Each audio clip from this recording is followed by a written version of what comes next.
আমি ১৫০০ টাকা নিয়ে আসছি, ভাবছিলাম যে অনেক বাজার করব, কিন্তু বাজারে এসে ভালো দামি বাজার করতে পারি নাই।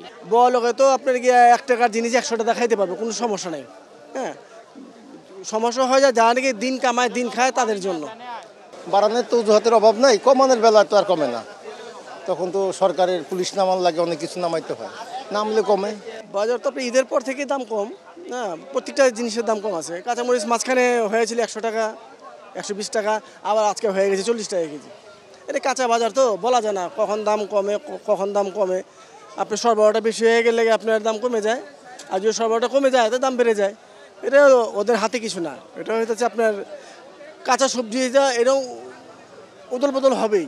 আর যদি সবসময় দামটা যদি রিজনেবল ভিতরে থাকে, যাটাকে মধ্যবিত্ত নিম্ন মধ্যবিত্ত আছে তারা কিনে আগে করে স্বাচ্ছন্দ্য বোধ করবে, তাদের কোনো সমস্যা হইব না। বড়লোকে তো আপনার গিয়ে ১ টাকার জিনিস ১০০ টাকা খাইতে পারবে, কোনো সমস্যা নেই। হ্যাঁ, সমস্যা হয় যায় যারা নাকি দিন কামায় দিন খায় তাদের জন্য। গত সপ্তাহে তুলনা এই সপ্তাহে আবার ৫-১০ টাকা করে সব বেশি সবজির দাম। বলতেছে যে বৃষ্টির জন্য মাল আসতে পারে নাই, কৃষক মাল দিতে পারে নাই, একটা না একটা অজুহাত আছে। আসলে বাড়ানোর তো অজুহাতের অভাব নাই, কমানোর বেলায় তো আর কমে না। তখন তো সরকারের পুলিশ নামান লাগে, অনেক কিছু নামাইতে হয়, নামলে কমে। সবজির বাজার মোটামুটি ভালো। আমি একটা অনেক বড় কচু কিনেছি ৭০ টাকা দিয়ে। আর মাছের বাজার একটু বেশি। খুবই ছোট ইলিশ কিনেছি, একদম ছোট, ৮০০ টাকা কেজি, জাটকার মতো ধরতে গেলে। আর অন্যান্য দিক মোটামুটি ভালো।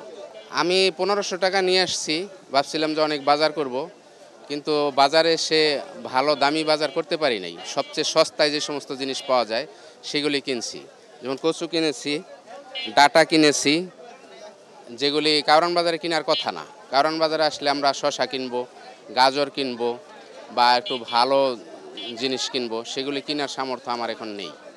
ইলিশ মাছ ভরা মৌসুমের সময় নদীতে কোনো মাছ নাই। ১ কেজি ২০০ গ্রাম ২৫০০ টাকা কেজি, আর ১ কেজির নিচে যেটা ২,২১০ টাকা কেজি, ৬০০-৭০০ গ্রাম ১৯০০-১৮০০ টাকা কেজি, ৩-৪ টাকা কেজি ১২০০ টাকা কেজি।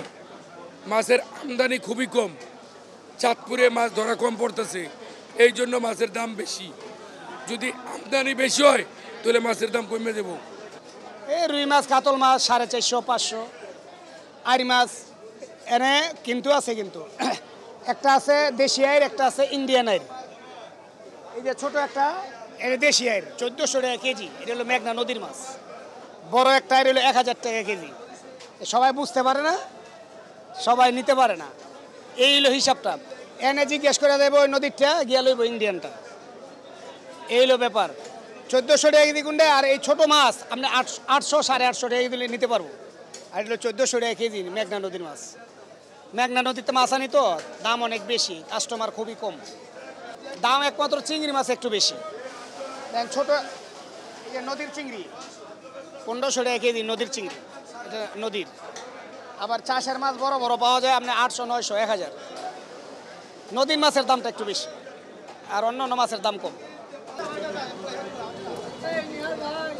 এখন আজকে বাজারে মালটার দামটা একটু বেশি গেছে। বটবটি ৮০ টাকা কেজি, আগে ছিল ৬০ টাকা, ৪০ টাকা, ৫০ টাকা।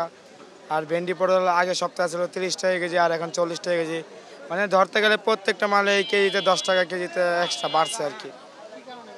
এই আমদানি হইতেছে কম, আবার বৃষ্টি বাদল হইতেছে, এই জন্য আমদানি হয় কম, তার জন্য দামটা বাড়ছে।